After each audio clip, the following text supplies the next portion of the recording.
21% млади длъжници през 2021 година, към септември 2024 година те са вече 21,3%. Най-честите задлъжнявания са за мобилни телефони, техника и спортни стоки, сочи проучване на ЕОС в България.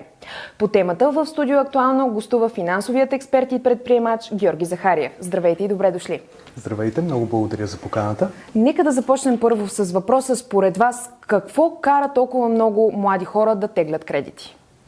Може би липсата на финансова грамотност е на първо време. Второто нещо, това е лошия пример в семейството и лошия пример в компаниите, в които са самите млади хора. И третото е, може би, влиянието на социалните мрежи. Това, че може да видим как всеки насякъде по всяко време е в някоя лъскава, хубава дестинация, а ние не сме там, това създава някаква форма на комплекси.